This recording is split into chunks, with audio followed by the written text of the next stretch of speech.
ओम शांति।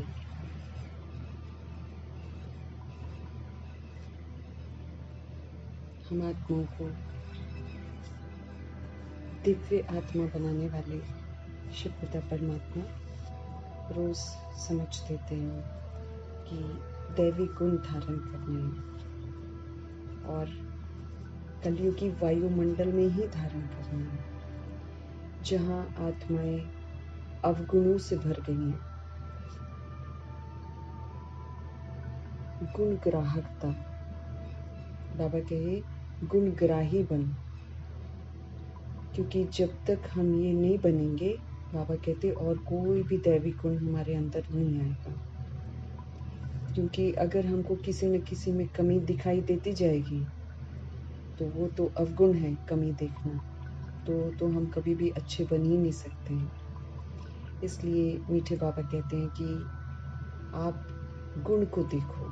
अगर नहीं है किसी आत्मा में अभी गुण नहीं दिखाई दे रहा है तो उसकी ओरिजिनल को देखो। उसने जो बाहर से लिया है और बहुत जन्म उसको यूज किया है उसको मत देखो, लेकिन जो ओरिजिनल में है उसकी विशेषताएं जो कभी भी खत्म नहीं होती हैं, सदा विराजमान रहती हैं, सिर्फ मर्ज हो जाती हैं, आप उसको देखो। उसको देखकर ये जो अवगुण देखने का हमारा नजरिया बन गया है वो हमारा समाप्त हो जाएगा। तब जाकर हमारे में दैवी गुण आएंगे, तब जाकर हम विश्व कल्याणकारी बन सकेंगे। तो हम तो विश्व का कल्याण भी नहीं कर सकेंगे, क्योंकि एक भी सोल के प्रति अगर हमारे चित्त पर कोई बात बैठ गई है तो बाबा कहते हैं आप विश्व कल्याणकारी की लिस्ट में नहीं आ सकते हो।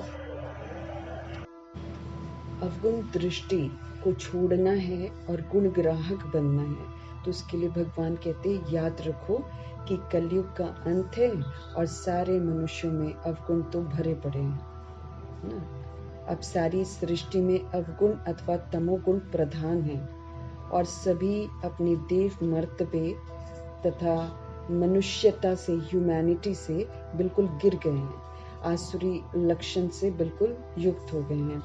इसके कारण सब क्या बन गए? असुर बन गए। तभी तो रहम दिल परमपिता परमात्मा को सृष्टि पर आना पड़ता है।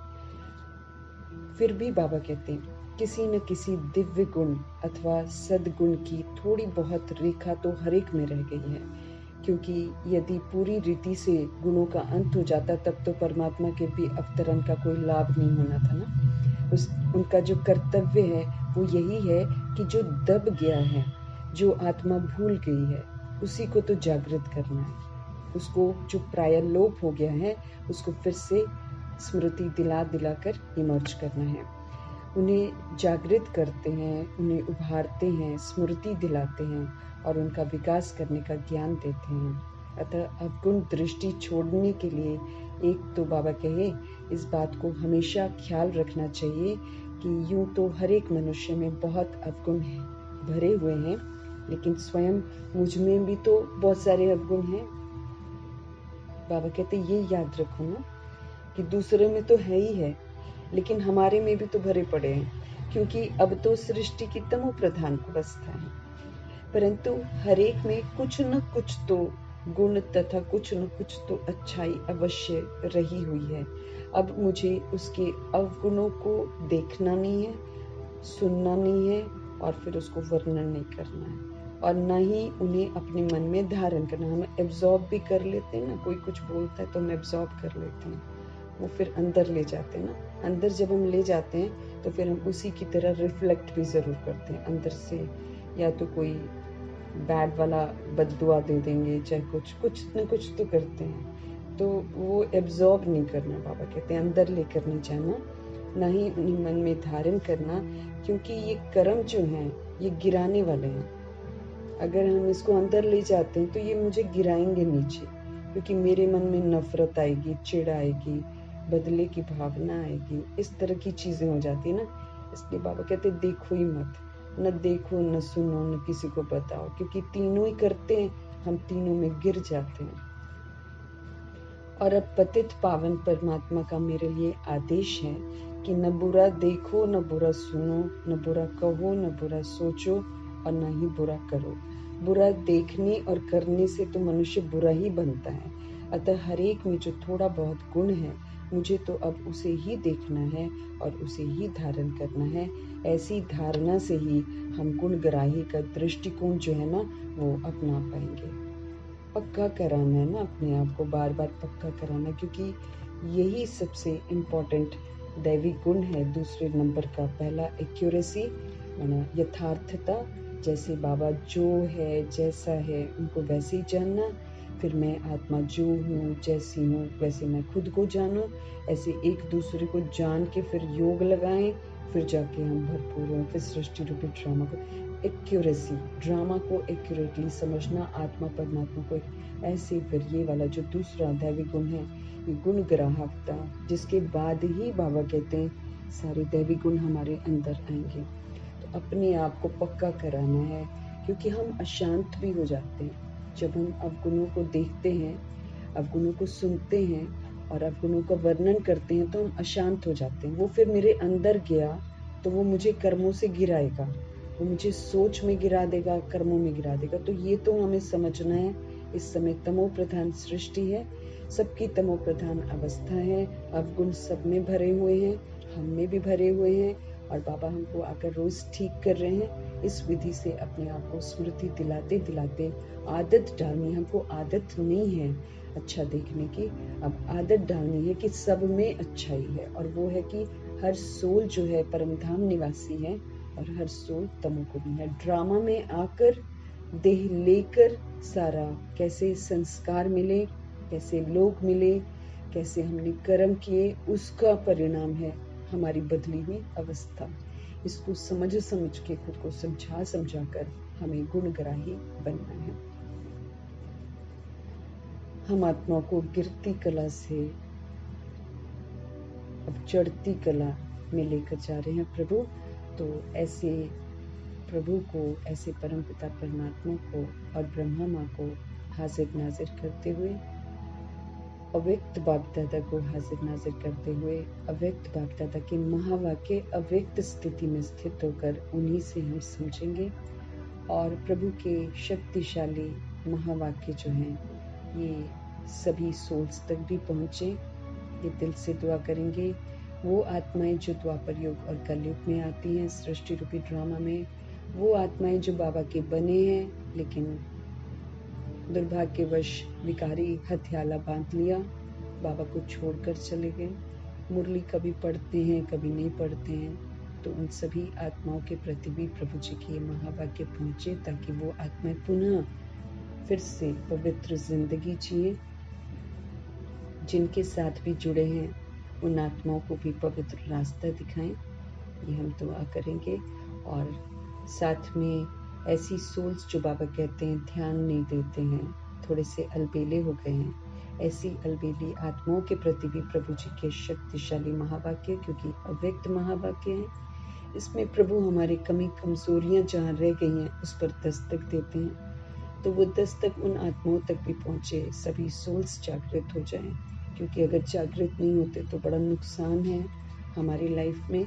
इसीलिए सभी के लिए दुआएं करेंगे, आत्मा भाई को समर्पित करते हुए प्रकृति, वायुमंडल और तत्वों के प्रति भी हम प्रभु जी के महावाक्यों को समर्पित करते हैं। और फिर देखते हैं आज बाप दादा हम आत्माओं को किस पहलू पर ध्यान खिंचवा रहे हैं, कहाँ रह गई हैं कमियाँ, कहाँ रह गई हैं हमारी कमजोरियाँ जो हमको अव्यक्त फरिश्ता बनने नहीं देंगी, उस तरफ ध्यान खिंचवाते हैं बाबा अव्यक्त मुरलियों में, क्योंकि परफेक्ट बनाते हैं। तो ऐसे शक्तिशाली दोनों शक्तियों को हाजिर नाजिर करके हम देखते हैं आज किस विधि से हम आत्मा को समझ मिलती है।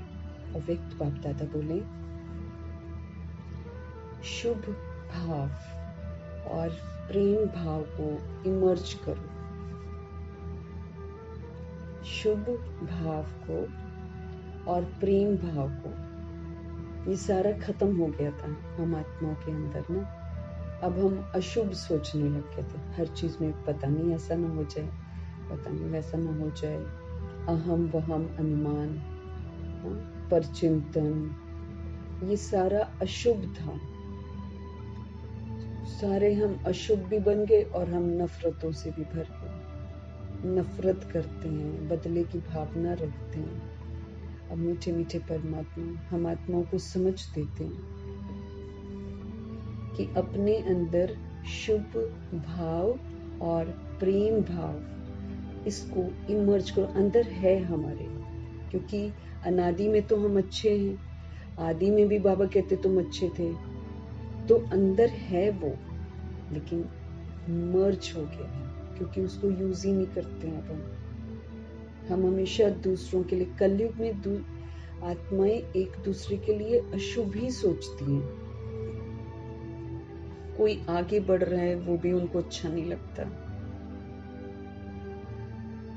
कोई कुछ मतलब ठीक कर रहा है वो उसके लिए अंदर से फीलिंग किसी के पास कुछ अच्छा मिल गया है तो भी अशुभ सोचते हैं। मतलब दुनिया इस समय तमो प्रधान हो गई है ना, दूसरे के लिए अशुभ सोचते हैं, अपने लिए फिर अच्छा सोचते हैं, फिर प्रेम भाव भी नहीं है, नफरत हो गई है। लेकिन बाबा के बच्चों में प्रेम भाव आएगा, शुभ भाव आएगा तो फिर दुनिया में भी फैलेगा। इसलिए भगवान कहते जो मर्ज हो गया है अब उसको आप इमर्ज करो। और ये जो क्रोध महाशत्रु है, काम महाशत्रु तो है ही, ये जो क्रोध महाशत्रु है इस पर विजयी बनो। ये महाशत्रु है ना, क्योंकि यही तो विनाश कराएगा। खून खराबा, खूनी नाहिक खेल जो होगा वो किस लिए होगा? क्रोध की वजह से। ये 500 साल पहले या 1000 साल पहले कुछ हुआ है चाहे नहीं हुआ है नहीं मालूम है, क्योंकि पुनर्जन्म में सोल्स आती हैं, परंतु ऐसी ऐसी कहानियां, ऐसी ऐसी बातें बोलते हैं जिससे लोगों के खून खौलते हैं। अब अलग अलग धर्म में बंटकर सब एक दूसरे के साथ लड़ते हैं, नफरत करते हैं। ये नफरतों की दुनिया बन गई है। तो सब क्रोध बहुत ज्यादा था, उसने उसको मारा था, उसने ऐसे किया था, वैसे किया था। मना अगर आप वैसे भी कहीं कहीं ना म्यूजियम में जाकर देखोगे ना, तो कैसे शहीद हुए ना, उसके चित्र ही इतने वो दिखाते हैं ना, निर्दयता वाले की कैसे कैसे मारा है। अब कितना सत्य खुदा जाने, लेकिन जो भी दिखाया हुआ है उसको देखकर फिर लोग खौलते हैं, फिर सारे हथियार रखते हैं। फिर उनके दिमाग में आ जाता है कि ये मुस्लिम है, ये हिंदू है, ये सिख है, ये ईसाई है।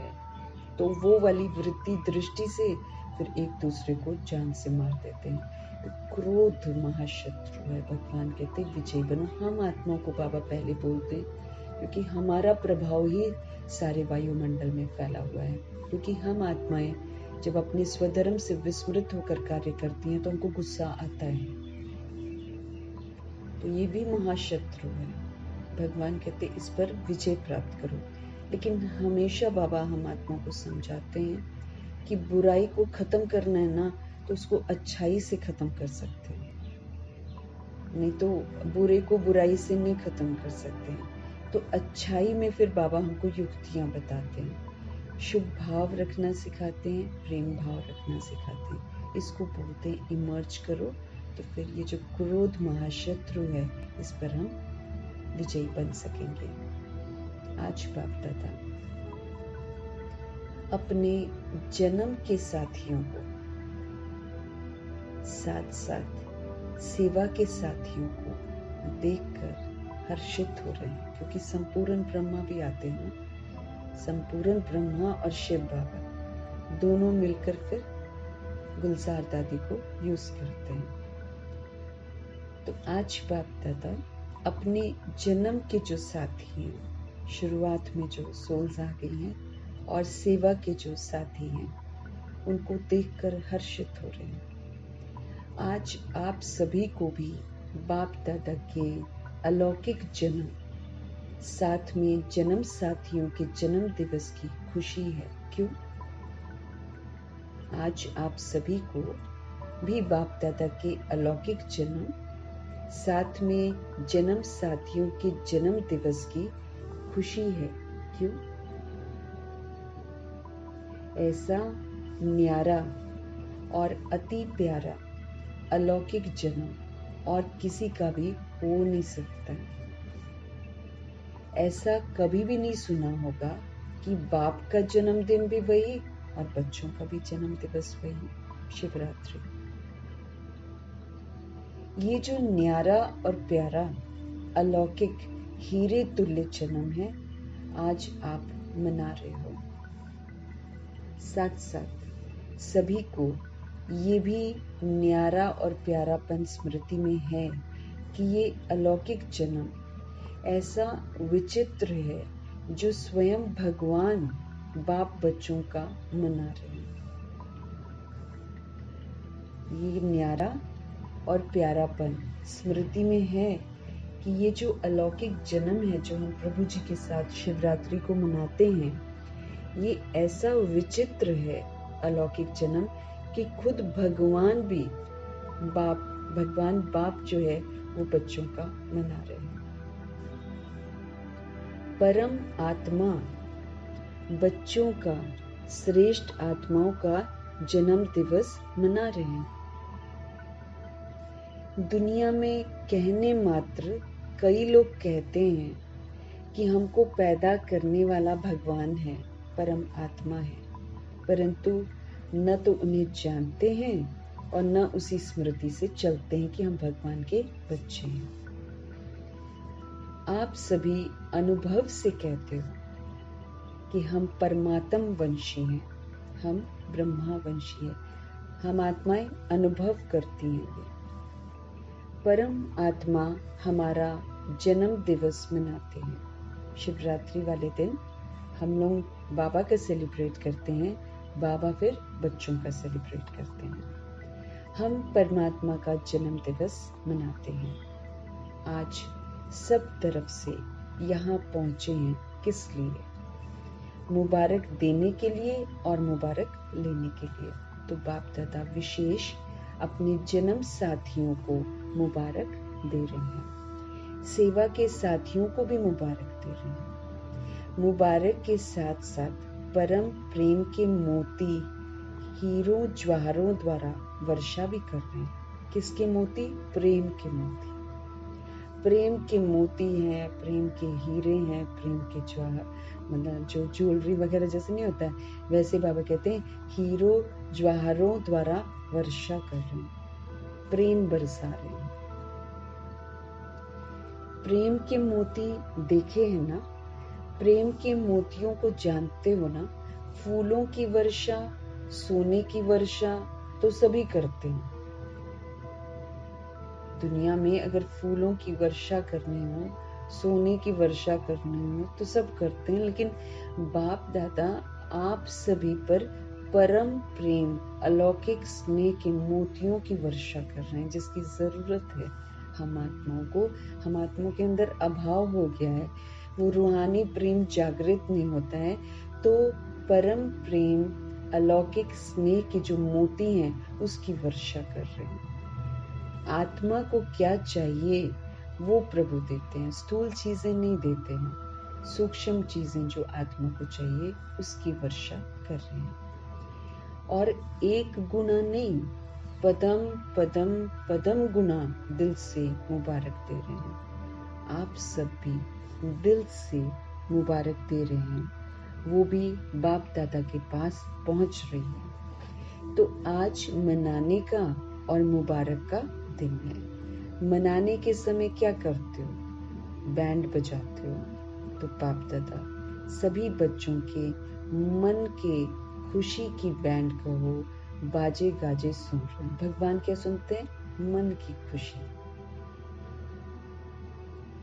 भगत लोग तो पुकारते रहते हैं और आप बच्चे बाप के प्यार में समा जाते हो। समा जाना आता है ना, ये समा जाना ही तो समान बनाता है। जब हम समा जाते हैं प्रभु के प्यार में तो फिर हम बाप समान बनते हैं। बाप दादा बच्चों को अपने से अलग नहीं कर सकते। बच्चे भी अलग होना चाहते नहीं हैं, लेकिन कभी कभी माया के खेल खेल में थोड़ा सा किनारा कर लेते हैं। भगवान एक बार हाथ थामते हैं तो अपने से अलग नहीं कर सकते अपने बच्चों को, लेकिन बच्चे जो हैं वो भी अलग होना नहीं चाहते हैं। लेकिन बाबा कहे कभी कभी माया के खेल खेल में थोड़ा सा भगवान से किनारा कर लेते हैं। बाप दादा कहते हैं मैं तुम बच्चों का सहारा हूँ। समझाते हैं हम लोग सहारे तो अनेक इधर उधर ढूंढते हैं, लेकिन वो सारे में हम बेसहारे हो जाएंगे। ये बाबा बार बार हमको समझाते हैं, सहारे मत बनाना, सहारे बनाओगे तो बेसहारा हो जाओगे।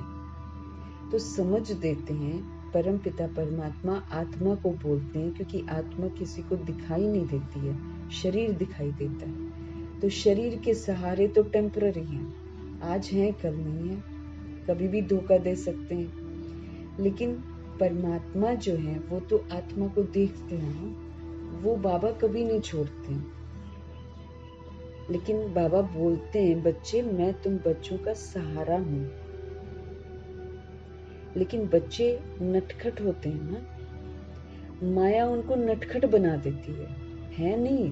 देखो तरफदारी करते हैं भगवान बच्चों की, साइड में वैसे भी बोलते जाएंगे फिर वैसे भी बोलते हैं। बाबा कहे कि फिर भी बाप दादा बाबा बोलते हैं ये जो माया है ना, ये नटखट बना देती है, अपने आकर्षण में ले आती है, बच्चे फिर इधर उधर हो जाते हैं। माया नटखट बना देती है नहीं मेरे बच्चे, हाँ मेरे बच्चे नटखट नहीं है, माया बना देती है। तो फिर क्या करते हैं, जो आत्मा का असुल सहारा है उस सहारे से किनारा करा देती है माया। फिर भी बाप दादा सहारा बनकर समीप ले आते हैं। वो तो माया से तो धोखा मिलता है, फिर बाबा सहारा देकर फिर अपने पास ले आते हैं। बाप दादा सभी बच्चों से पूछते हैं कि हर एक को जीवन में क्या चाहिए, हर आत्मा जो है जीवन में क्या चाहते हैं। फॉरेनर्स दो बातों को बहुत पसंद करते हैं, डबल फॉरेनर्स के फेवरेट दो शब्द हैं, एक है कंपेनियन, उनको साथी चाहिए, है ना, संग चाहिए और साथी चाहिए, कंपनी और कंपेनियन दोनों पसंद करते हैं डबल फॉरेनर्स जो होते हैं। अगर पसंद है तो एक हाथ उठाओ। भारत वालों को पसंद है, भारत वालों को कंपेनियन भी जरूरी है और कंपनी भी जरूरी है। कंपनी बिना भी नहीं रह सकते और कंपेनियन बिना भी नहीं रह सकते, साथ भी चाहिए, साथी भी चाहिए। तो आप सबको क्या मिला है, कंपेनियन मिला है? बोलो हाँ जी या ना जी। कंपनी मिली है तो सबने जवाब दिया होगा हाँ जी हाँ जी। ऐसी कंपनी और ऐसा कंपेनियन सारे कल्प में मिला था। अगर तुम कह रहे हो कि तुमको कंपेनियन भी मिल गया, कंपनी भी मिल गई, तो अब चेक करो कि ऐसा कंपनी, ऐसी वाली कंपनी, ऐसा साथ और ऐसा कंपेनियन सारे कल्प में मिला था? कल्प पहले मिला था ऐसा कंपेनियन जो कभी भी किनारा नहीं करता है, कभी साथ नहीं छोड़ता है, कितना भी नटखट हो जाओ लेकिन वो फिर भी सहारा ही बनता है। और जो आपके दिल की प्राप्तियां हैं वो सर्व प्राप्तियां पूर्ण करता है। जो भी हमको चाहिए होता है, जो सोल को चाहिए वो सुप्रीम सोल ही पूरा कर सकते हैं। तो फिर बाबा पूछते हैं कोई अप्राप्ति है? सबकी दिल कहती है या मर्यादा पूर्वक हाँ कहते हो?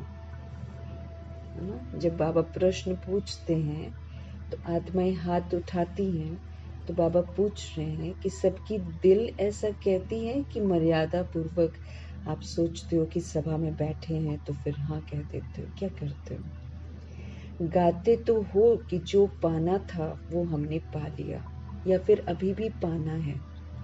पा लिया है, अभी पाने का कुछ नहीं है, या थोड़ी थोड़ी आशाएं अभी भी रह गई हैं?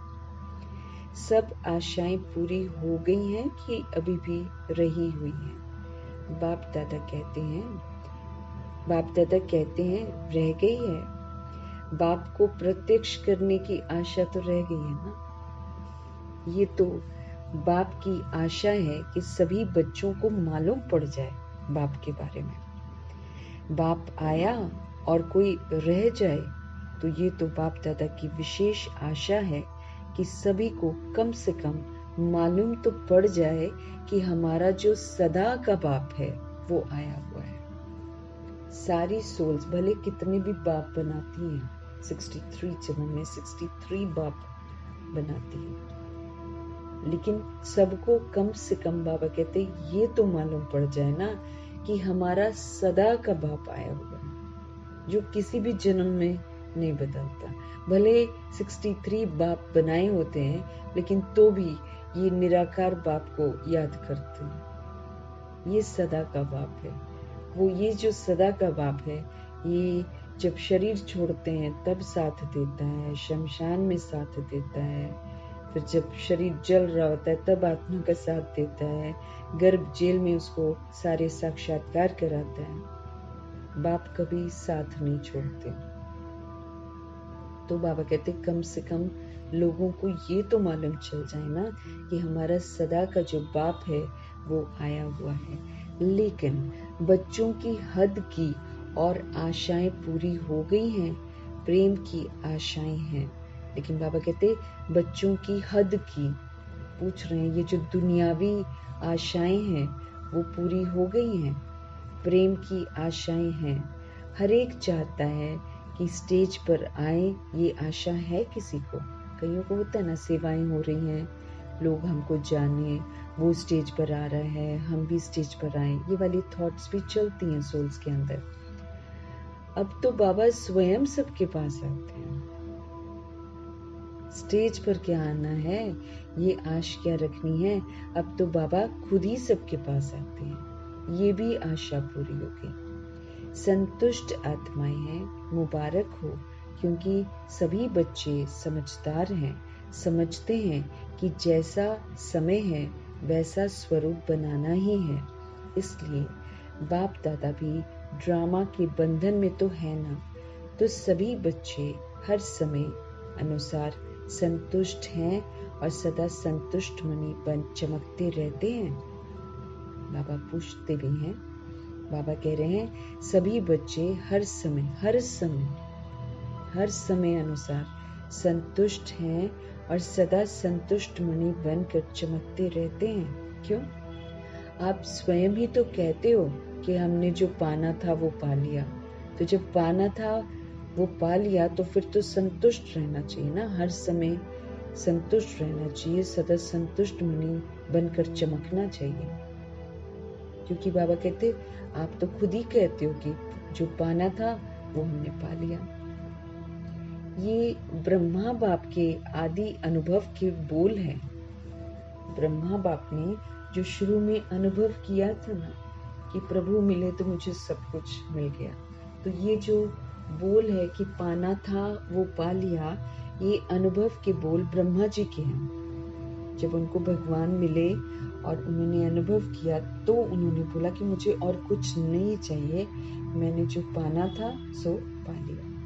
तभी एक धक से सब कुछ स्वाहा कर दिया, अपनी कमी कमजोरियां, तन मन धन सब प्रभु समर्पित कर दिया। ये ब्रह्मा बाप के आदि अनुभव के बोल हैं। तो जो ब्रह्मा बाप के बोल हैं वही तो सारे ब्राह्मणों के बोल हैं। जो ब्रह्मा जी के बोल हैं वही तो सारे ब्राह्मणों के बोल हैं। तो बाप दादा सभी बच्चों को यही रिवाइज करा रहे हैं कि सदा आप बाप की कंपनी में रहो, आप बाबा के साथ रहो। बाप ने सर्व संबंधों का अनुभव कराया, कहते हैं तुम मेरे साथ रहो, मेरी कंपनी में रहो, मैं तुम्हें सारे संबंधों का अनुभव कराऊंगा। कहते भी तुम्हें कहीं जाने की जरूरत नहीं है। बाबा कहते भी हो ना कि बाप ही सर्व संबंधी। अब हम कहते हैं कि मेरा बाप मेरा सर्व रिलेशन है।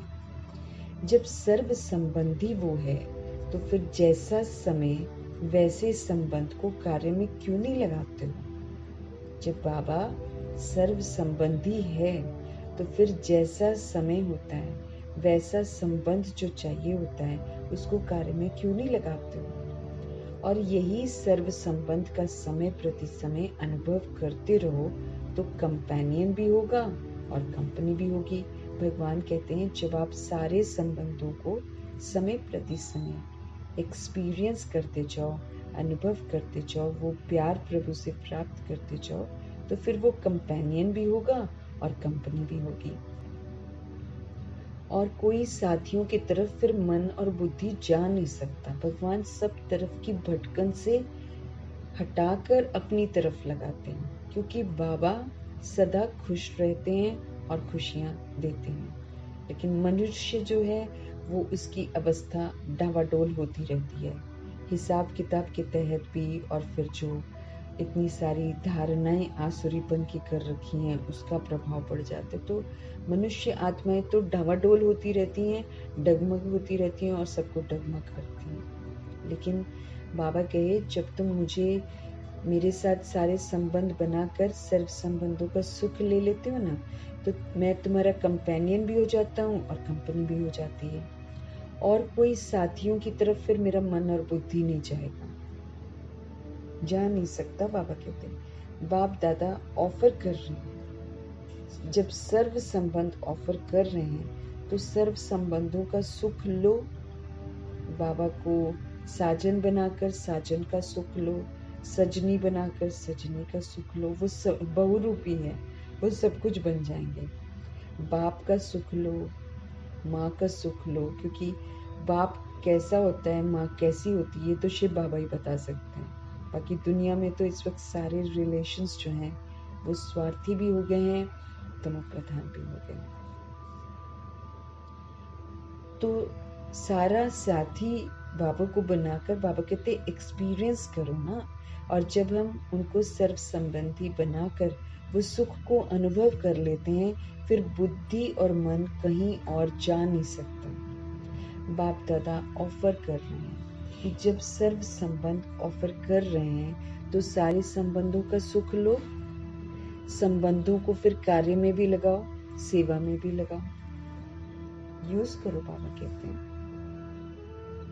बाप दादा जब देखते हैं कोई कोई बच्चे कोई कोई समय अपने को अकेला अनुभव करते हैं या थोड़ा सा उदास अनुभव करते हैं, तो बाप दादा को बड़ा रहम आता है कि ऐसी श्रेष्ठ कंपनी होते कंपनी को कार्य में क्यों नहीं लगाती। यूज करो ना, नीरस फील कर रहे हो तो बाबा को अपना साथी बनाओ, बाबा से बातें करो। लेकिन बाप दादा जब देखते हैं कि कोई कोई बच्चे कोई कोई समय अपने को अकेला भी अनुभव करते हैं, कि हमको अकेलापन अनुभव हो रहा है, ऐसा बोलते हैं, और फिर नीरस भी अनुभव करते हैं, लो फील करते हैं, डिप्रेस्ड फील करते हैं, तो फिर उस समय बाप दादा को बड़ा रहम आता है कि ऐसी श्रेष्ठ कंपनी मैंने ऑफर करी हुई है, लेकिन कंपनी को यूज ही नहीं कर रहे हैं। फिर क्या कहते हैं, क्यों क्यों, वाई वाई। बाप दादा ने कहा है वाई वाई नहीं कहो। जब ये शब्द आता है ना, वाई नेगेटिव है और पॉजिटिव है फ्लाई, उड़ो, ऊपर की स्थिति में आओ। वाई वाई तो नेगेटिव है, क्यों क्या कैसे, हमको नकारात्मकता में लेकर जाता है। बाबा कहते उड़ो, पॉजिटिव। तो वाई वाई कभी नहीं करना, फ्लाई याद रखो कि मुझे तो उड़ना है। बाबा के साथ जितना हम रहेंगे उतना हम नीचे से निर्बंधन होते जाएंगे और ऊपर बुद्धि जाएगी। नीचे मीन्स ये जो सृष्टि के लगाव है, ये जो धरा पर आकर हमने ऊपर से आकर यहाँ पर इतने सारे लगाव बना रखे हैं, इस लगाव से फिर हम ऊपर हो जाते हैं। ये लगाव बड़ा दुखदाई है। तो बाबा कहते अब वाई वाई नहीं करना, अब आप फ्लाई याद रखो, बाप को साथी बनाओ और फ्लाई करो। अगर हम बाबा के संग रहते हैं तो फिर हम उड़ेंगे। तो बाप को साथी बनाकर फ्लाई करो, बड़ा मजा आएगा। वो कंपनी और कंपेनियन दोनों रूप से सारा दिन कार्य में, हर मतलब सारा दिन, कभी किसी, कभी कुछ है, कभी कुछ है, हर संबंध। बाबा कहते उसको यूज करो ना, कंपनी को और कंपेनियन दोनों रूप से सारा दिन कार्य में लाओ। ऐसा कंपेनियन फिर मिलेगा क्या जो सदा साथ निभाए, कभी भी धोखा न दे और सारे संबंधों का साथ निभाए। बाबा कहे ऐसा कंपेनियन फिर मिलेगा क्या। बाप दादा तो इतने तक कहते हैं, अगर आप दिमाग से व शरीर से दोनों प्रकार से थक भी जाओ ना, तो कंपेनियन आपकी दोनों प्रकार से मालिश करने के लिए भी तैयार है। अगर मीठे बाबा कह रहे हैं, अगर आप दिमाग से और शरीर से दोनों प्रकार से थक भी जाओ ना, आत्मा से बात कर रहे हैं कि तुम दिमाग से और शरीर से अगर आप थक भी जाओ ना, तो कंपेनियन जो है ना शिव बाबा, वो आपकी दोनों प्रकार से मालिश करने के लिए भी तैयार है। मानसिक और शारीरिक मालिश दोनों प्रकार की मालिश करने के लिए भी तैयार है, मनोरंजन कराने के लिए भी एवर रेडी है। साथी तो बनाओ, यूज तो करो। भगवान मनोरंजन भी करेंगे, करवा देंगे और एंजॉय भी करेंगे हम। और फिर साथ में अगर हम मानसिक रूप से थक जाते हैं या फिर शारीरिक रूप से थक जाते हैं, तो दोनों प्रकार की मालिश भी कर देंगे। जादूगर है ना, उनको कोई स्थूल रीति से तो करने की जरूरत नहीं है, है ना। ऐसा अनुभव करेगी सोल कि उसको आराम सा मिल गया।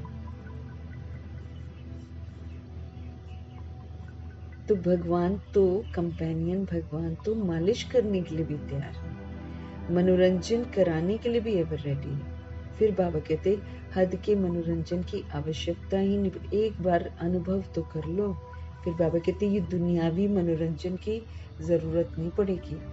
ऐसा यूज करना आता है या समझते हो कि बड़े से बड़ा बाबा है, टीचर है, सतगुरु है, लेकिन सर्व संपन्न है। सिर्फ बाप टीचर सतगुरु नहीं है, सारे रिलेशंस बाबा बन जाते हैं। समझा? डबल विदेशियों ने समझा? अच्छा, सभी बर्थडे मनाने के लिए आए हो ना, मनाना है ना। अच्छा, जब बर्थडे मनाते हो तो जिसका बर्थडे मनाते हो उसको गिफ्ट देते हो या नहीं देते हो? देते हैं, किसी ने कहा। तो आज आप सब बाप का बर्थडे मनाने के लिए आए हैं। तो नाम तो शिवरात्रि है, तो बाप का खास मनाने आए हो ना, मनाने आए हो ना, तो बर्थडे की आज की गिफ्ट क्या दी? फिर गिफ्ट दो, बाबा कहते हैं। या सिर्फ मोमबत्ती जलाएंगे, केक काटेंगे, यही मनाएंगे क्या? मतलब वही दुनियावी रीति से मोमबत्ती जलाएंगे और केक काटेंगे, यही मनाएंगे क्या? आज क्या गिफ्ट दी है या फिर कल देंगे, क्या करेंगे? चाहे छोटी दो चाहे मोटी दो, लेकिन गिफ्ट तो देते हैं ना। तो क्या दी है गिफ्ट? सोच रहे हैं सारे के सारे। सोच रहे हैं।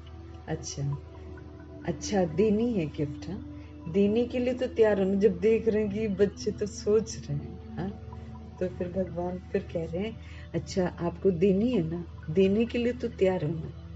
तो फिर जो बाप दादा कहेगा वो देंगे या आप अपनी इच्छा से देंगे, क्या करेंगे? जो बाप दादा कहेगा वही देंगे कि आप अपनी इच्छा से देंगे, क्या करेंगे आप? जो बाप दादा कहेंगे वो देंगे या अपनी इच्छा से देंगे? तो किसी ने कहा जो बाप दादा कहेंगे ना वो देंगे, क्योंकि उस समय तो उमंग उत्साह होता है। तो कह दिया कि जो बाप दादा कहेंगे वो देंगे। फिर बाबा कहते देख लो, थोड़ी हिम्मत रखनी पड़ेगी। अगर बाबा कहे और देना पड़े तो सोच लो, क्योंकि थोड़ी हिम्मत रखनी पड़ेगी। हिम्मत है? मधुबन वाले हिम्मत है? डबल फॉरनर्स में हिम्मत है? हाथ तो बहुत अच्छा उठा रहे हैं। अच्छा, शक्तियों में, पांडवों में हिम्मत है? भारत वालों में हिम्मत है? बहुत अच्छा, यही बाप को मुबारक मिल गई। अगर कहते ना हिम्मत है, तो बाबा को क्या मिल गई? मुबारक मिल गई। अच्छा, सुनाए? ये तो नहीं कहेंगे ना कि ये तो सोचना पड़ेगा, गागा नहीं करना। एक बात बाप दादा ने मेजॉरिटी में देखी है, माइनॉरिटी नहीं। मेजॉरिटी में बाबा ने देखी। क्या देखा?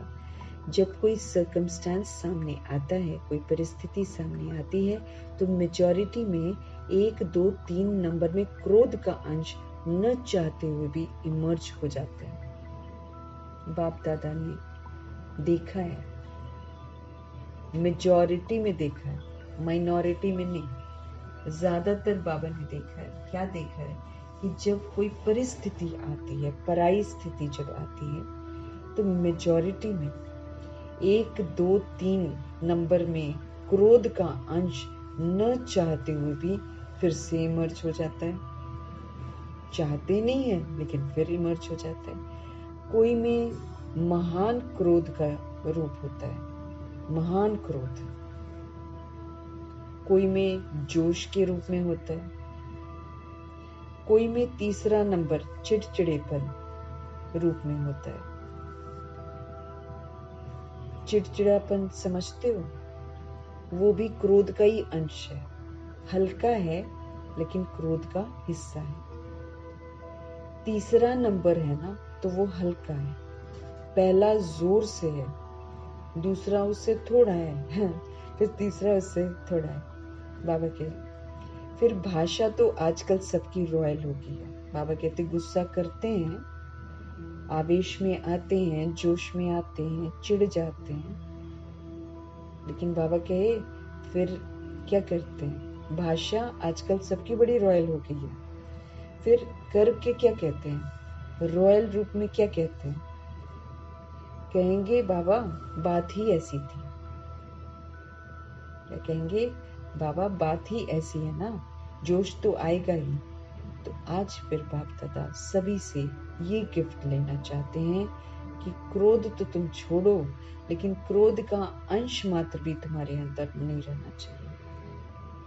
क्यों? क्रोध में आकर बाबा कहते डिससर्विस करते हैं। जब हमको गुस्सा आता है, अब हम आत्माएं ओम शांति बोलते हैं, है ना, और शांति के सागर से हम पढ़ते हैं। फिर लोग सोचते हैं ना कि ये तो शांति वाले हैं। भगवान हम आत्माओं को शांति देवा बना रहे हैं। तो फिर जब हम क्रोध कर बैठते हैं, सपोज करो हमने बैच लगाया हुआ है और हमको गुस्सा आ जाए कहीं, तो फिर लोग अगर सामने कुछ नहीं बोलते हैं, मन में तो जरूर बोलते हैं। तो फिर क्या हो जाता है? वो डिससर्विस हो जाती है। तो बाबा कहते हैं एक तो गुस्सा करते मेजॉरिटी, जोश में भी आते, चिढ़ भी जाते, और फिर रॉयल भाषा यूज करते हैं। क्या कहते हैं बाबा को? बाबा बात ही ऐसी थी ना, जोश तो आएगा ही। तो आज फिर बाप दादा सभी से ये गिफ्ट लेना चाहते हैं कि क्रोध तो तुम छोड़ दो, लेकिन क्रोध का अंश मात्र भी नहीं रहना चाहिए। क्यों? क्योंकि क्रोध में आकर फिर हम डिससर्विस कर बैठते हैं। क्योंकि क्रोध होता है तो दो के बीच में होता है, अकेला तो नहीं होता है। दो के बीच में होता है तो दिखाई देता है वो। फिर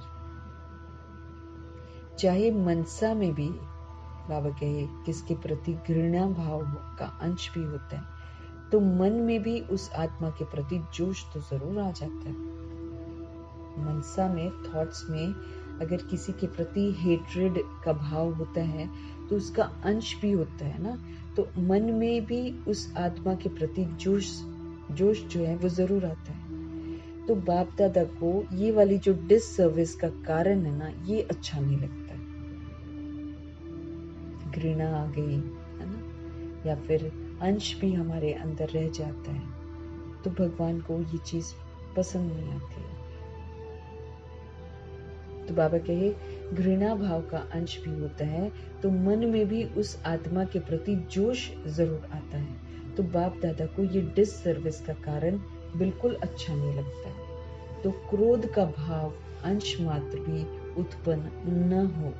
जैसे ब्रह्मचर्य के ऊपर अटेंशन देते हो ना, बाबा कहे पवित्र रहने का अटेंशन रखते हो, ऐसे ही फिर काम महाशत्रु, क्रोध महाशत्रु गाया हुआ है। बाबा कहते शुभ भाव रखो, अब सबके लिए अच्छा अच्छा सोचो, प्रेम भाव इमर्ज करो, फिर मूड ऑफ कर देंगे। उस आत्मा से किनारा कर लेंगे। बाबा कहते क्या होता है, शुभ भाव और प्रेम भाव जब इमर्ज नहीं होता है ना, क्रोध करते हैं तो फिर हमारे अंदर में अच्छी वाली फीलिंग्स नहीं होती है, फिर हमारे अंदर में प्रेम तो होता ही नहीं है, नफरत आ जाती है, चिढ़ जाते हैं। फिर बाबा कहते हैं जब ऐसा करते हैं, महाशत्रु के अधीन हो जाते हैं, फिर क्या करते हैं, मूड ऑफ हो जाएगा। फिर मूड ऑफ कर देंगे, फिर उस आत्मा से किनारा कर लेंगे, सामने नहीं आएंगे, उससे बात नहीं करेंगे, उसकी बातों को ठुकरा देंगे, आगे उसको बढ़ने नहीं देंगे। ये सब मालूम बाहर वालों को भी पड़ जाता है। सेंटर्स पर अगर करेंगे बाबा कहे तो फिर बाहर वाले जो आते हैं ना, उनको मालूम पड़ जाता है कि बात नहीं हो रही है या फिर किनारा किया हुआ है, फिर सामने नहीं आ रहे हैं, और फिर कोई बात होती है तो उसकी बात को ठुकरा देते हैं, आगे किसी को बढ़ने नहीं देते हैं। तो ये सब मालूम बाहर वालों को पड़ जाता है। फिर भले कह देते हैं कि आज इसकी तबीयत ठीक नहीं है, फिर बहाना क्या मारेंगे, लोग बोलेंगे भाई क्या बात है, तो कहेंगे वो अलग क्यों है, वो आ क्यों नहीं रही है, तो फिर कह देंगे, बाबा कहते हैं फिर लोगों को कह देते हैं आज उसकी तबीयत ठीक नहीं है, अंदर मन मुटाव चल रहे हैं, लेकिन फिर बोलेंगे आज उनकी तबीयत ठीक नहीं है, बाकी कुछ नहीं है। तो बाबा कहे क्या जन्म दिवस की ये गिफ्ट दे सकते हो? बाबा को ये पसंद नहीं है, किनारा करना, रूठ जाना, बात नहीं करना, चिढ़ जाना, नफरत क्रिएट करना, बाबा को ये पसंद नहीं है।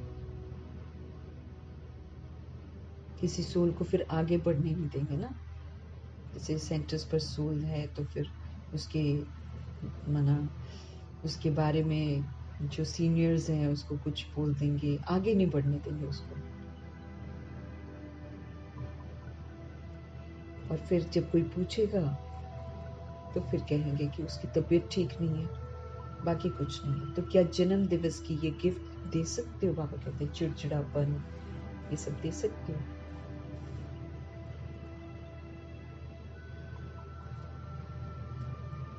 जो समझते हैं कोशिश करेंगे वो हाथ उठाओ। सौगात देने के लिए सोचेंगे, कोशिश करेंगे, वो हाथ उठाओ। बाबा गिफ्ट मांग रहे हैं। बाबा कहते कौन, जो बच्चे अभी कह रहे हैं ना कि हम सोचेंगे, हम कोशिश करेंगे, हाथ उठाओ। सच्चे दिल पर भी साहेब राजी होता है। तो कई भाई बहनें खड़े हो गए इसमें कि हम सोचेंगे और हम कोशिश करें। बाबा गिफ्ट मांग रहे हैं और बच्चे कई खड़े हो गए जो ये कह रहे हैं कि हम सोचेंगे और कोशिश करेंगे। धीरे धीरे उठ रहे हैं, फिर उनको देखकर दूसरे लोग भी उठ रहे होंगे। सच बोलने की मुबारक हो। बाबा को ये पसंद आया कि कम से कम सच तो बोला कि हम सोचेंगे और हम कोशिश करेंगे, झूठ तो नहीं बोला ना। इसकी मुबारक शिव बाबा ने सबको दी। अच्छा, जिन्होंने कहा कोशिश करेंगे, ठीक है, कोशिश भल करो, लेकिन कोशिश के लिए कितना समय चाहिए? 1 महीना चाहिए, 6 महीना चाहिए, कितना चाहिए? छोड़ेंगे या छोड़ने का लक्ष्य ही नहीं है? क्या आपका लक्ष्य है छोड़ने का? बाबा के कितना समय चाहिए? 1 महीना चाहिए, 6 महीना चाहिए, कितना चाहिए? छोड़ेंगे या छोड़ने का लक्ष्य ही नहीं है। जिन्होंने कहा है कोशिश करेंगे, वो फिर से उठो। जो समझते हैं कि हम 2-3 मास में कोशिश करके छोड़ेंगे, वो बैठ जाओ। बाबा कह रहे हैं जो समझते हैं कि हम 2-3 मास में कोशिश करके फिर छोड़ेंगे, है ना, कोशिश करके छोड़ेंगे, वो बैठ जाओ। और जो समझते हैं कि 6 मास चाहिए, अगर 6 मास पूरा लगे भी तो कम करना, इस बात को छोड़ना नहीं, क्योंकि ये बहुत जरूरी है। बाबा कह रहे हैं ये डिससर्विस सबको दिखाई देती है। जब हम मन मुटाव करते हैं तो जहाँ हम सेवाधारी बनकर हैं, वहां फिर डिससर्विस लोगों को दिखाई देती है। लोग नजर ही तो एक्ट्स पर होती है ना। अब सेंटर पर जब आते हैं, जो आत्माएं होती हैं उनकी नजर होती है, दीदियों की एक्ट्स पर नजर होती है सबकी। तो अगर 6 मास पूरा लगे भी तो बाबा कहते तो कम करना, इस बात को छोड़ना नहीं, क्योंकि ये बहुत जरूरी है। ये डिसर्विस दिखाई देती है, मुख से नहीं बोलो लेकिन शक्ल बोल बैठती है। आ जाता है ना, अंदर का जो फीलिंग्स है वो चेहरे पर आ जाता है, तो शक्ल बोलती है। इसलिए जिन्होंने हिम्मत रखी है उन सब पर बाप दादा ज्ञान, प्रेम, सुख, शांति की मोतियों की वर्षा कर रहे हैं।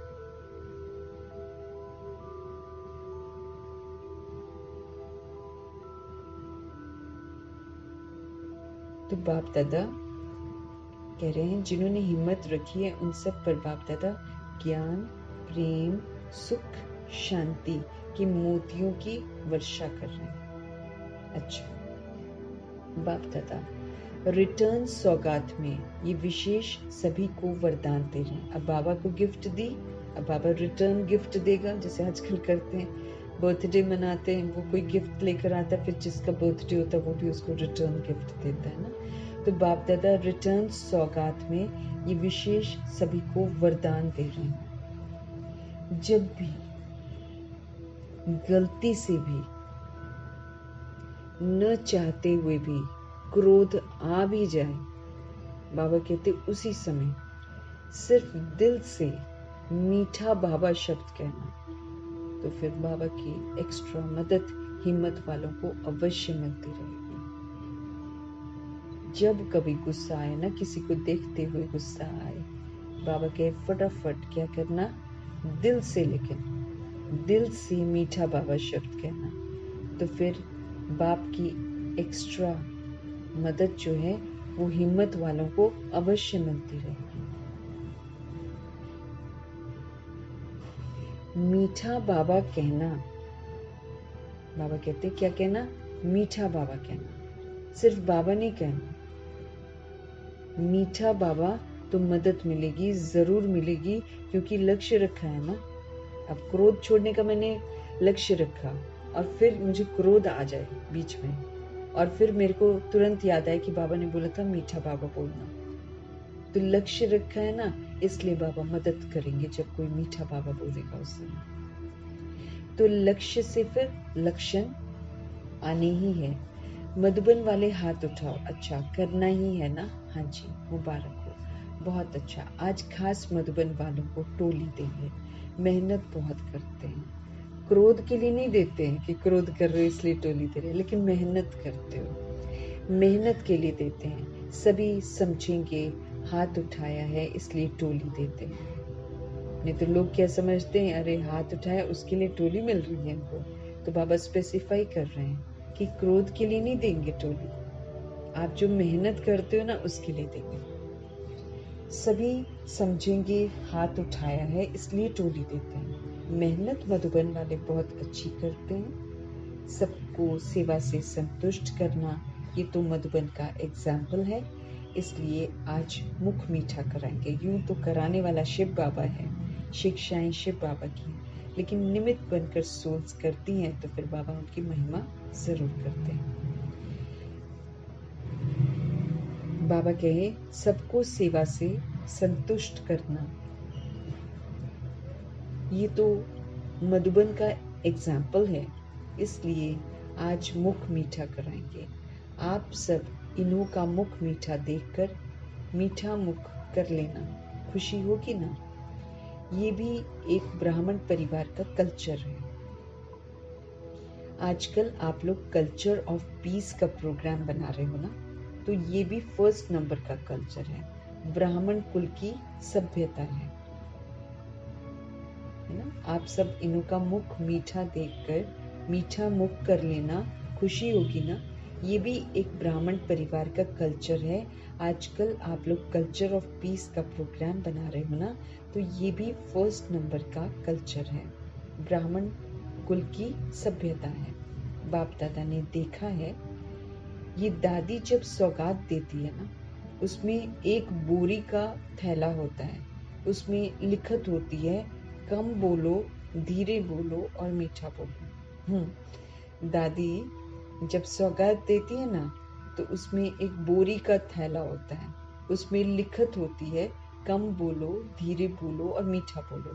तो आज बाप दादा ये सौगात दे रहे हैं, बोरी वाला थैला नहीं देते हैं, वरदान में ये शब्द देते हैं कि भाई कम बोलो, धीरे बोलो और मीठा बोलो। जब कभी संबंध संपर्क में आते हैं, बाबा कहते कम, धीरे, मीठा। इससे फिर हम बहुत सारी चीजों में बच जाएंगे। नहीं तो गुस्सा आता है तो फिर तो बहुत भयंकर आता है, फिर बहुत कुछ बोलते हैं, उसमें फिर अपशब्द भी बोलते हैं जो कि हमको नहीं बोलने हैं। इसलिए बाबा बोलते हैं कम बोलो, धीरे बोलो और फिर मीठा बोलो। तो आज बाप दादा ये सौगात दे रहे हैं, गिफ्ट दे रहे हैं। बोरी वाला थैला नहीं देते हैं, लेकिन वरदान में ये शब्द देते हैं। हर एक ब्राह्मण के चेहरे पर और चलन में ब्राह्मण कल्चर दिखाई देना चाहिए, ब्राह्मण का कल्चर होना चाहिए। प्रोग्राम तो बनाएंगे, भाषण भी करेंगे, लेकिन पहले स्व में ये सभ्यता बहुत जरूरी है। हर एक ब्राह्मण मुस्कुराता हुआ हर एक से संपर्क में आए। हर एक ब्राह्मण आत्मा मुस्कुराता हुआ हर एक से संपर्क में आए। कोई से कैसा, कोई से कैसा नहीं। किसको देखकर अपना कल्चर नहीं छोड़ो। बीती बातें जितनी भी हैं सब भूल जाओ। भगवान क्या समझ दे रहे हैं? हर एक ब्राह्मण के चेहरे और चलन में ब्राह्मण कल्चर दिखाई देना चाहिए।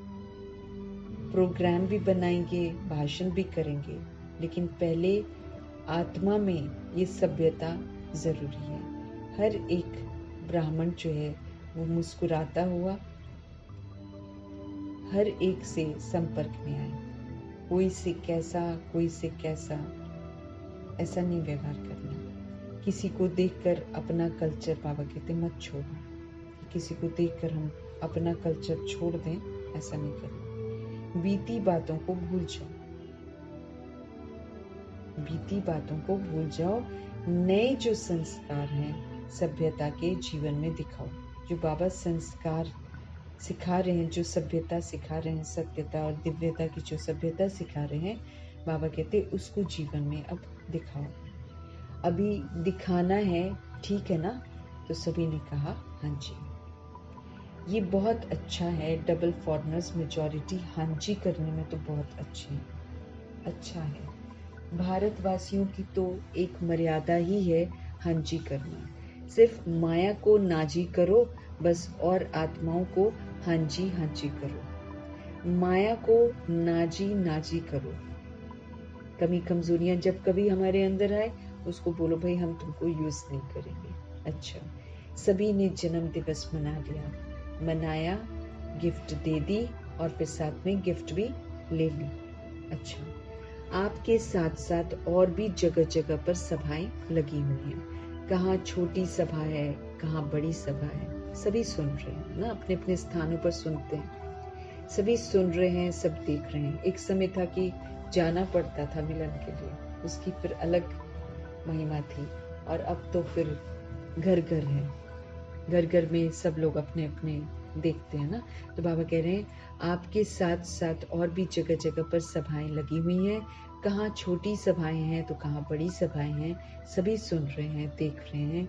उन्हों को भी बाप दादा यही कहते हैं कि आज के दिन की आप सब ने भी सौगात दी या नहीं। उन्हों को भी बाप दादा सभी सुन रहे हैं, दूर दूर बैठे जो भी सुन रहे हैं, देख रहे हैं। भगवान उन्हों को भी कह रहे हैं, उन्हों को भी बाप दादा यही कहते हैं कि आज के दिन की आप सब ने भी सौगात जो थी वो दी है या नहीं दी है।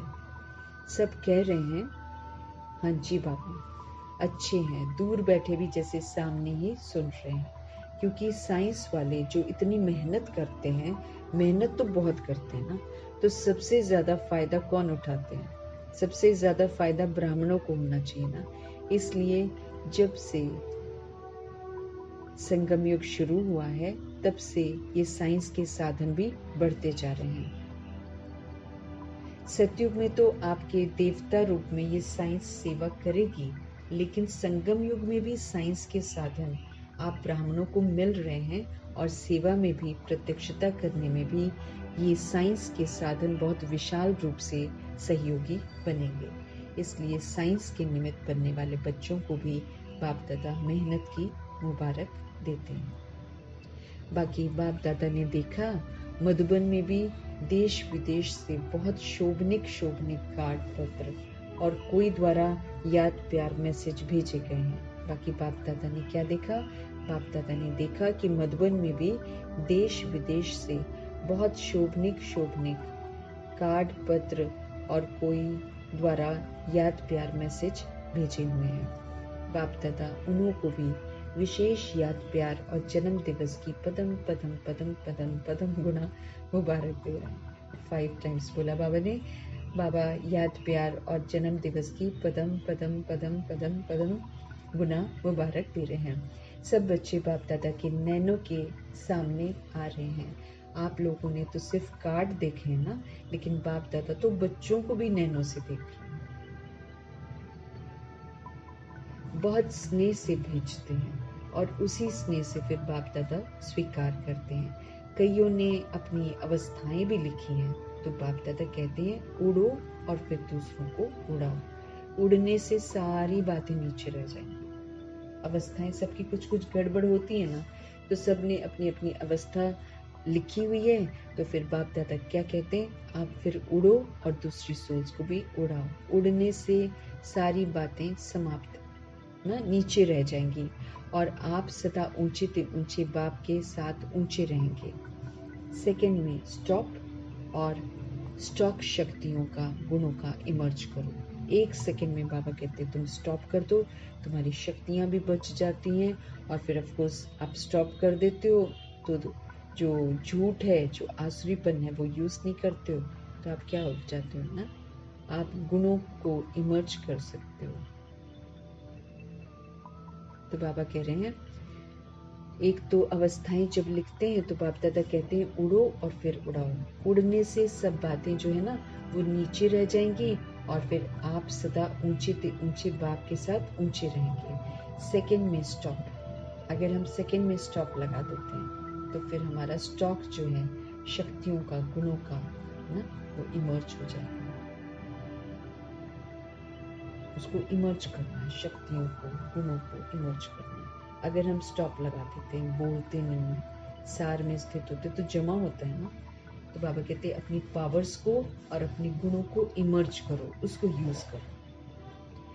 चारों ओर के सर्वश्रेष्ठ ब्राह्मण आत्माओं को सदा जो बाप की कंपनी में रहते हैं, बाप को कंपेनियन बनाते हैं, ऐसी जो स्नेही आत्माएं हैं, जो सदा बाप के गुणों के सागर में समाने वाले बाप समान बनते हैं ना, बाप दादा की श्रेष्ठ आत्मा, सदा सेकंड में बिंदी लगाने वाले मास्टर सिंधु स्वरूप आत्माओं को बाप दादा का याद प्यार और बहुत बहुत मुबारक हो, मुबारक हो, मुबारक हो। सर्वश्रेष्ठ ब्राह्मण बनना है, सदा बाप की कंपनी में और बाप को कंपेनियन बनाना है, स्नेही आत्मा बनना है, बाप के गुणों के सागर में समाने वाले समान बाप दादा की श्रेष्ठ आत्माएं, सदा सेकंड में बिंदी लगाने वाले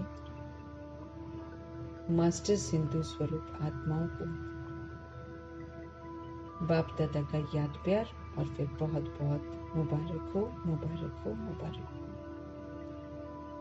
नमस्ते तो बाप दादा हर समय हर बच्चे को करते हैं, अभी भी नमस्ते। वरदान, सदगुरु जी का आज का वरदान।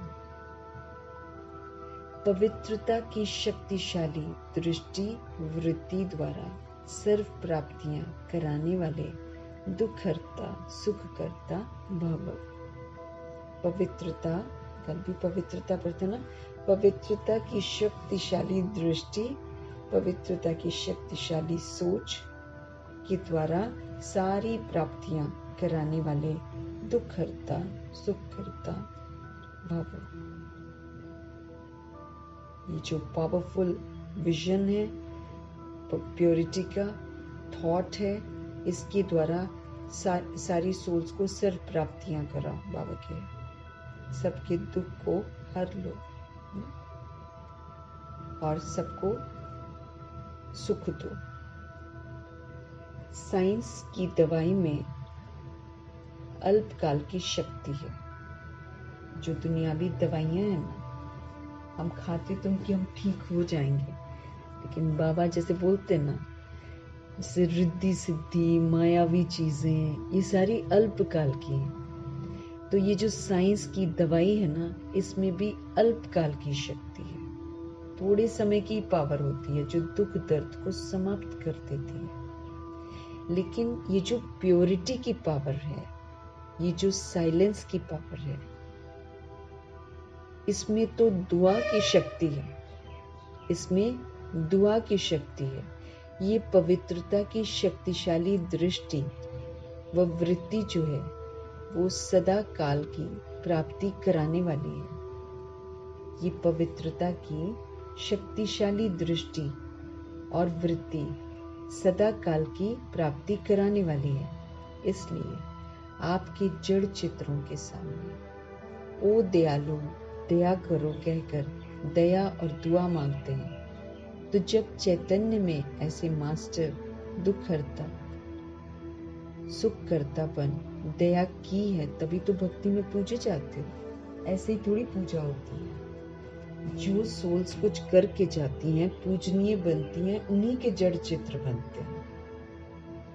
और जब वो बाबा का कहना मानकर विधि पूर्वक अपने आप में परिवर्तन लाते हैं ना, प्रूफ करते हैं ना वो, तो ये सबूत जब देते हैं तो फिर सदा काल की सारी प्राप्तियां होती हैं। ये कोई थोड़े समय की प्राप्तियां नहीं कराते, इससे परमानेंट इलाज होता है। प्योरिटी की शक्तिशाली दृष्टि जब हमारे अंदर आ जाएगी, पवित्रता जो बाबा ने सूक्ष्म अपवित्रता के बारे में बताया, उसको जब हम हटा देते हैं और फिर हम प्योर बनते हैं, तो फिर उसकी जो पवित्रता की जो शक्तिशाली दृष्टि वृत्ति है, वो फिर सर्व प्राप्तियां सारी सोल्स को कराती है। लोगों को सर्व प्राप्तियां अनुभव होती हैं।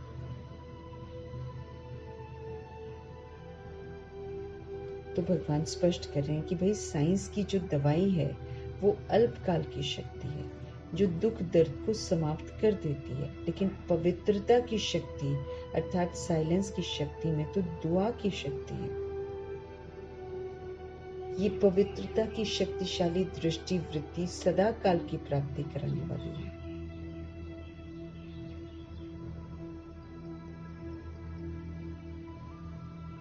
ये पवित्रता की शक्तिशाली दृष्टि और वृत्ति बाबा कहते हैं ये सदा काल की प्राप्ति कराने वाली है, थोड़े समय के लिए नहीं। इसलिए बाबा कहते हैं आपके जो जड़ चित्र हैं उनके सामने क्या कहती हैं, ओ दयालु दया करो कहकर दया भी और दुआ भी मांगती है। तो जब चैतन्य में ऐसे मास्टर दुख हरता सुख करता का पाठ बजाया है, तभी तो भक्ति में पूजे जाते हो।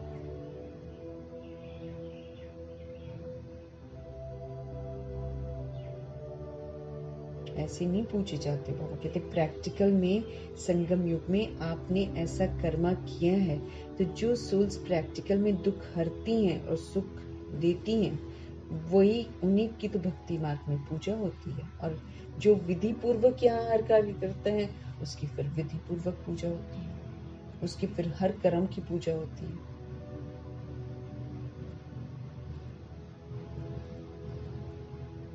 तो पवित्रता की शक्तिशाली दृष्टि वृत्ति द्वारा सर्व प्राप्तियां कराने वाले दुख हरता सुख करता भव का वरदान प्राप्त करना है। आज का स्लोगन है, समय की समीपता के प्रमाण, समय समीप आते जा रहे हैं, तो समय की समीपता के प्रमाण सच्ची तपस्या व साधना है ही बेहद का वैराग। जैसा जैसा समय समीप आते जा रहा है, इसके प्रमाण सच्चा तप जो है, सच्ची साधना जो है, वो है बेहद का वैराग। सब कुछ रहते हुए सबके साथ रहते हुए, सबके बीच में रहते हुए कहीं भी कोई भी अटैचमेंट नहीं, कहीं भी कोई प्रभाव नहीं।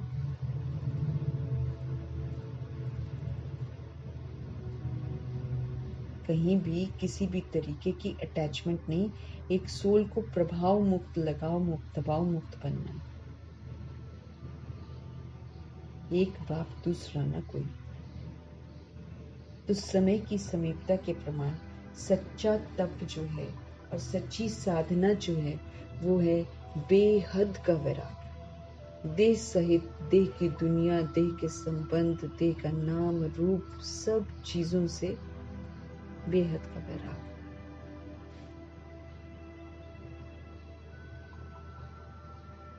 तो अपने अंदर बेहद का वैराग, अपना इधर भूलते जाओ, दुनिया का भूलते जाओ और ऊपर की दुनिया में अटेंशन जाता जाए। निराकारी धाम है हमारा, सतयुगी धाम है हमारा।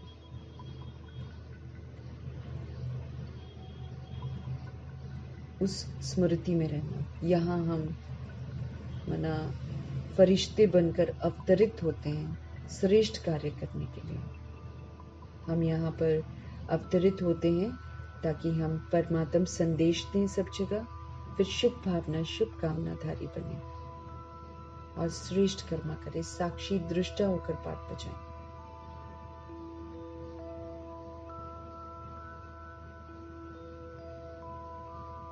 तो समय की समीपता के अनुसार हमको चेक करते जाना चाहिए कि कितना इस देह की दुनिया से मेरा बुद्धि का योग हटा है और कितना प्रभु की तरफ लगा है। क्योंकि यहाँ से मेरी अवस्था बढ़ते बढ़ते बढ़ते बढ़ते सूक्ष्म वतनवासी बन जानी चाहिए।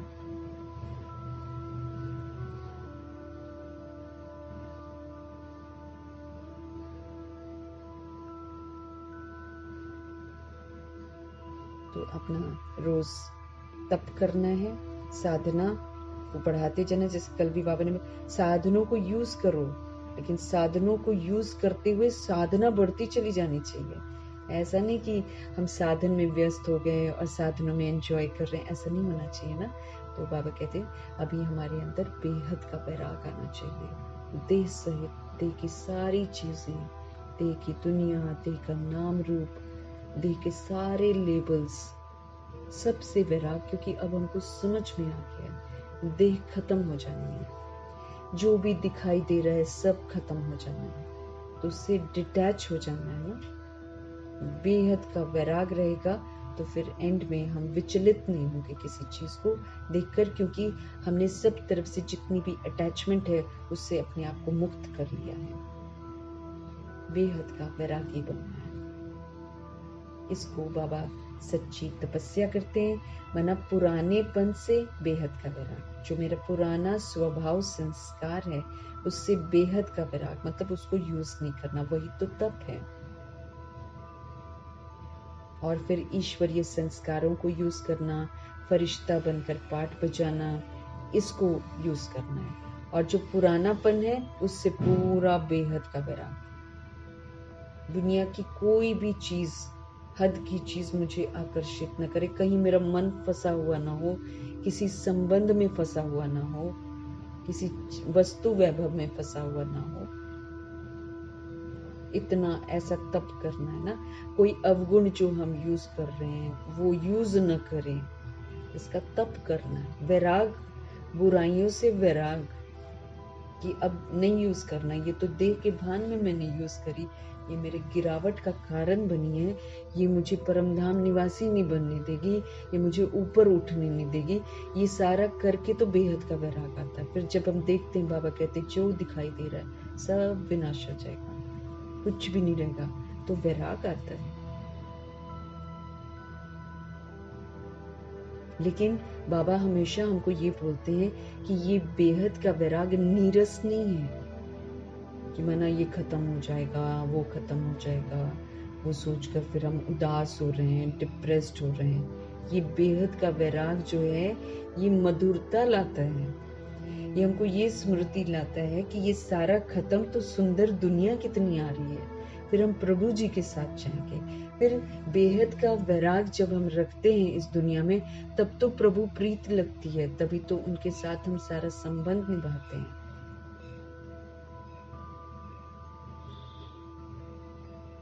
ये बेहद के वैराग से ही तो होता है। तो बाबा कहते यहाँ जो बेहद का वैराग है वो बोरिंग नहीं है, उसमें ये उदास नहीं हो जाना कि वो खत्म हो जाएगा, वो खत्म हो जाएगा, वो खत्म हो जाएगा। इसमें ये तो मालूम है ना, सोल जो है वो सुंदर बन जाएगी। लोग दुखी हैं, परेशान हैं, सारे दुखों से मुक्त हो जाएंगे। तो बेहद के वैराग से संबंधों को छोड़कर फिर हम सारे संबंध जो है वो हम प्रभु जी के साथ बनाकर कितना ना एंजॉय करते हैं। अगर बाबा के साथ हम सारे संबंध कर लेंगे तो हम कितना एंजॉय करेंगे। ये हमें बेहद का वैराग आता है कि मना मैं शरीर तो हूँ नहीं, शरीर के भान में मैं तो गंदी हो गई थी, अब मैं शरीर नहीं हूँ, मैं तो आत्मा हूँ, मैं परमात्मा का बच्चा हूँ। ये भी बेहद के वैराग में आता है। मना जो विनाशी है उससे मन हट गया, लेकिन जो अच्छाई है उधर बुद्धि जा रही है कि मैं शरीर नहीं, मैं आत्मा हूँ, मैं परमात्मा का बच्चा हूँ, मैं परमात्मा का वारिस हूँ, मैं मास्टर सर्वशक्तिवान हूँ, मैं भगवान का फरिश्ता हूँ, मैं अवतरित हुआ हूँ परमात्म संदेश देने के लिए, मैं श्रेष्ठ कार्य के निमित्त हूँ। तो ये जितने जो स्वमान है, ये है बेहद का वैराग। अपना घर याद आ रहा है, मधुबन याद आ रहा है, ये है मना, ये पुरानेपन से हटता है बुद्धि का योग और नएपन में जाता है। तो दिस इज इंटरेस्टिंग बेहद का वैराग। इसमें हम तप करते हैं, दिव्यता और सत्यता की सभ्यता को यूज करने का हम तप करते हैं, क्योंकि तप करना पड़ता है, साधना। तपस्या एक बाप दूसरा न कोई। फिर एक बाप ने जो कहा है उसको धारण करने की साधना करनी, क्योंकि यूज करने में एक बार यूज नहीं करना, बहुत काल तक यूज करना है। तो उसके लिए साधना चाहिए, प्रभु से प्रीत चाहिए, एक ही चीज को यूज करते रहना सभी के साथ, हलचल में नहीं आना, डगमग नहीं होना, फीलिंग में नहीं आना। तप है, साधना है। इसको बाबा बेहद का वैराग कहते कि हम अच्छा कर रहे हैं और बुराइयों को मैंने छोड़ दिया है। बुराइयों को छोड़कर उससे बुद्धि का योग हटाकर अच्छाइयों की तरफ लगा है। तो ये बेहद का वैराग एक्चुअली प्रभु मिलन कराता है, प्रभु से सारे संबंध जुड़वाता है। फिर तभी तो कहते हैं ना कि परमपिता परमात्मा को आप संग ही, आपसे ही मैं सुनूं, आपसे ही बोलूं, आपको ही देखूं, आपसे ही खाऊं, आपसे ही सारे संबंध की प्रीत की रीत निभाऊं, आपकी ही श्रीमत पर, आपकी आज्ञा पर हर कदम उठाऊं। ये तब होता है जब हमें विनाशी दुनिया से वैराग आता है। उधर से हमारा बुद्धि का योग हट जाता है, तब तो जाकर हम प्रभु मिलन करते हैं। तब जाकर हम ये करते हैं कि उन्हीं से सुनते हैं, उन्हीं को देखते हैं, उन्हीं से बोलते हैं, उन्हीं से सारे संबंध प्रीत की रीत निभाते हैं, उन्हीं की श्रीमत पर, उन्हीं की आज्ञाओं पर हर कदम उठाते हैं। इसको बोलते हैं बेहद का वैराग, एक बाप दूसरा न कोई। तो ये इंटरेस्टिंग है, ये उदास करने वाला वैराग नहीं है, ये बड़ा इंटरेस्टिंग। जैसे बाबा कह रहे हैं ना, मनोरंजन भी मैं तुम्हारी करा दूंगा, मैं तुम्हारी मानसिक और शारीरिक मालिश भी कर दूंगा। तो इंटरेस्टिंग है ना। जब विनाशी से वैराग आता है, बुद्धि योग हटता है, तब हम ये सारे अनुभव कर सकते हैं जो बड़े अद्भुत हैं, अलौकिक हैं और सदाकाल के। ये रिद्धि सिद्धि वालों की तरह अल्पकाल के नहीं है, इस साइंस की साधनों की तरह अल्पकाल के नहीं है। जैसे मम्मा कहती है, बनाते तो अच्छे के लिए हैं, लेकिन सारे दुख लेकर आते हैं। जितने भी साधन है उसमें दुख समाया हुआ है। बनाते अच्छे के लिए और कर देते हैं जस्ट उसका उल्टा। काम बहुत परफेक्ट हो इसलिए रोबोट्स बनाते हैं, लेकिन वो कितने लोगों को बेरोजगार कराएगा और कितनी ना हिंसा करवाएगा। तो दुख लेकर आ रहे हैं ना वो, सहूलियत तो क्या लाएगा, वो दुख लेकर आ रहे हैं, क्योंकि वो कई व्यक्तियों का काम करेगा, अब उतने व्यक्तियों को लोग हटा देंगे, तो वो कहाँ जाएंगे, वो फिर इधर उधर रुलेंगे। तो साइंस के साधन भी बाबा कहते अल्पकाल का हमको कराते हैं, सुख देते हैं, साथ में ढेर सारे दुख लेकर आते हैं। तो बाबा जो हैं वो हमें सदा काल की प्राप्तियां कराते हैं। तो इसीलिए समय जैसे कि समीप आ रहा है, हमारी सच्ची तपस्या, सच्ची साधना क्या होनी चाहिए? एक बाप दूसरा न कोई, उन्हीं के संग बैठना, उठना, बात करना, कंपेनियन बनाकर रखना, कंपनी में रहना, सब कुछ उन्हीं के साथ करना, सर्व संबंधी वही है मेरा। तो फिर पुरानी दुनिया से बेहद का वैराग्य, क्योंकि वो हमको मैला कुचैला बनाता है।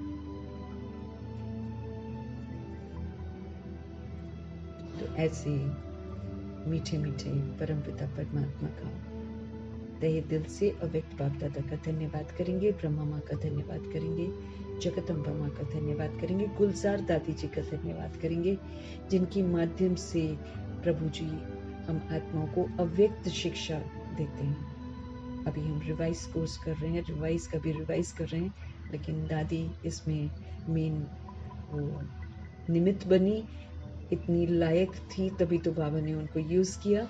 तो ऐसी सोल का भी बहुत धन्यवाद करेंगे जो अब फरिश्ते रूप में सेवाओं पर हैं, तो उनका धन्यवाद करेंगे। बाकी सारी दादियों का भी धन्यवाद करेंगे, अष्टरत्नों का, नवग्रहों का धन्यवाद करेंगे, एडवांस पार्टी की सारी सोल्स का धन्यवाद करेंगे। फिर 16,108 33 करोड़ में जितने लोग बच गए सबका धन्यवाद करेंगे, क्योंकि सब कहीं ना कहीं से हम आत्माओं को, एक दूसरे को हम लोग अच्छा बनाने के निमित्त अभी बनते हैं बाबा से सीखकर। इसलिए कोई ना कोई हमको ठीक ही करता है, इसलिए सभी का धन्यवाद करेंगे।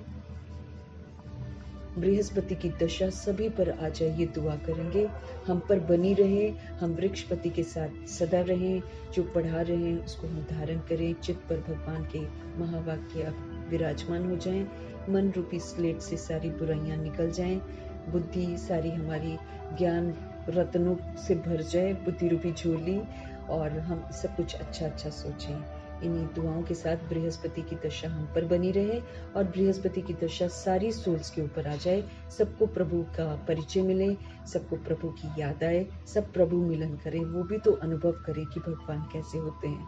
तो इन्हीं दुआओं के साथ सबको समर्पित करते हुए फिर 5 तत्वों का धन्यवाद करते हैं। धरती, आकाश, जल, वायु, अग्नि, इससे हमारा शरीर बना हुआ है 5 तत्वों से, और 5 तत्वों की ज़रूरत जो है वो 5 तत्व रोज पूरी करते हैं। चाहे उनका स्वरूप अब थोड़ा सा बिगड़ गया है, हम आत्माओं ने उसको बिगाड़ दिया, फिर भी पालना तो करते ही करते हैं। तो जो पहले पालना करी है उसका भी धन्यवाद, जो अब कर रहे हैं उसका भी धन्यवाद। उनसे हमें शिकवे शिकायत नहीं करनी है, लेकिन हमें पवित्र बनकर एक बाप दूसरा न कोई की तपस्या और साधना करके हमें वायुमंडल को और तत्वों को शुद्ध करना है, इनको फिर से सतोगुणी बनाना है।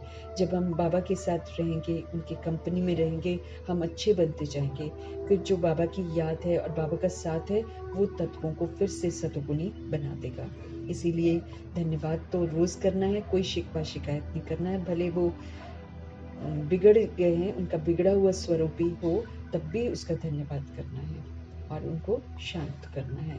फिर ड्रामा का धन्यवाद जो हमें मौका दे रहे हैं अच्छा बनने का। प्रकृति का धन्यवाद जो रुकी हुई है, हम आत्माओं को कहती है अच्छे बन जाओ, पहले पहले बाबा का कहना मान लो। फिर माया हम लोग को कहती है कमी कमजोरियों को यूज नहीं करके जीतो मुझे, माया जीत बनो।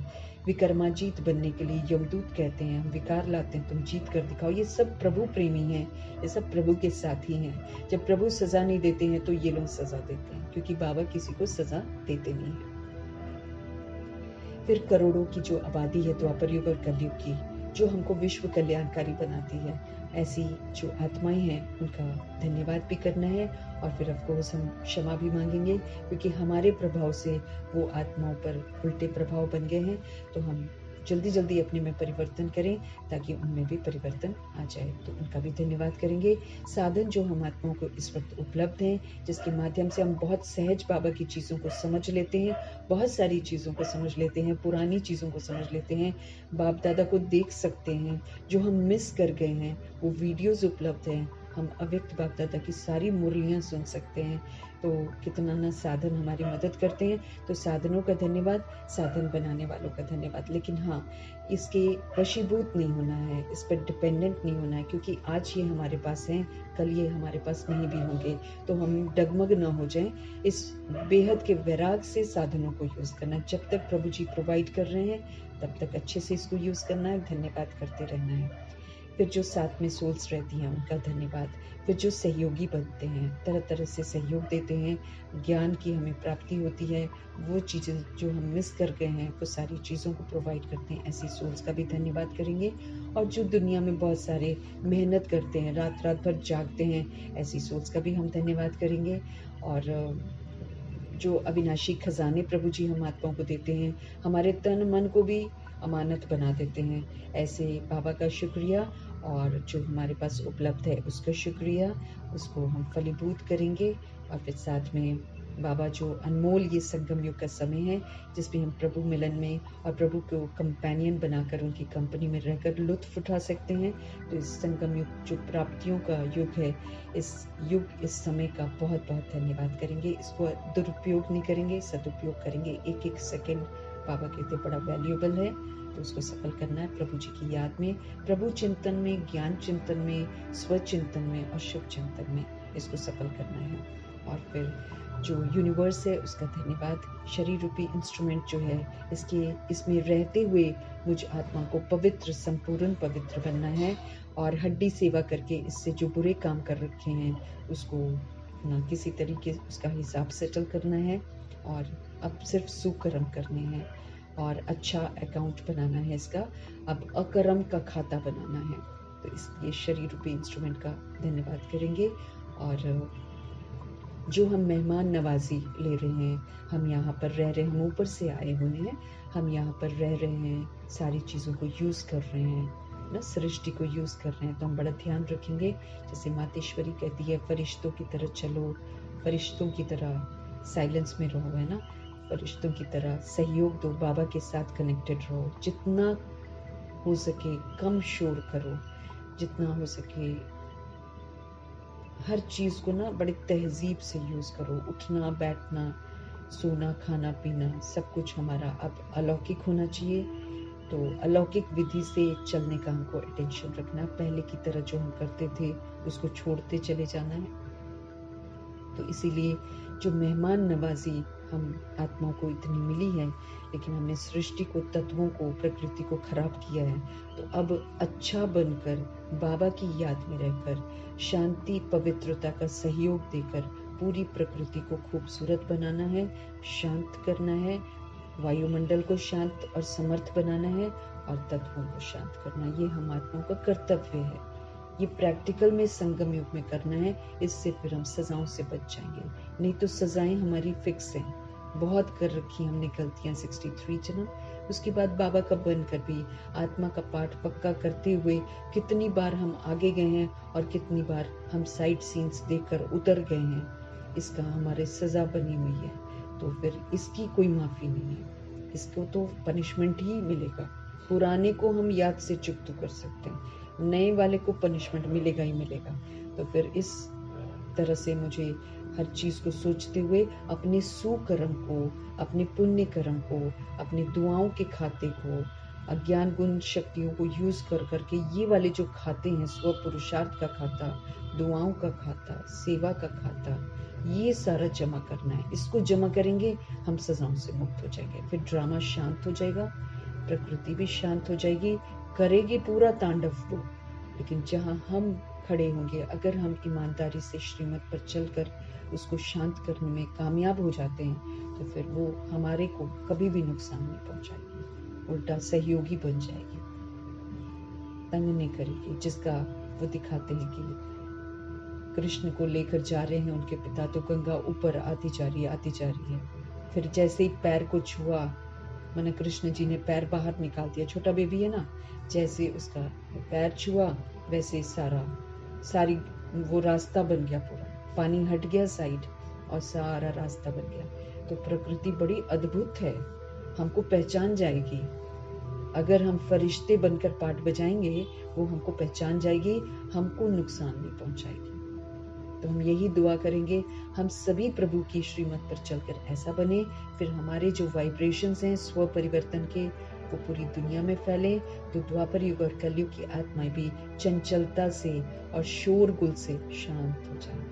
हम ये नहीं कह सकते वो शोर मचा रहे हैं, हम शोर मचाना बंद कर दें तो वो शोर मचाना बंद कर देंगे। ये विधि है, हमें देखकर सब कुछ करते हैं, इसलिए अपने को करेक्ट करने की समझ बाबा ने हम आत्माओं को दी है। स्व को देखना है, स्व को चेक करना है, और अपने उठने बैठने को भी अलौकिक बना देना है, कला वाला बना देना। उठने की कला, बैठने की कला, तहजीब होनी चाहिए। ये नहीं कि टेढ़े बांके होकर बैठ गए, टेढ़े बांके होकर लेट गए, ये तहजीब नहीं है ना।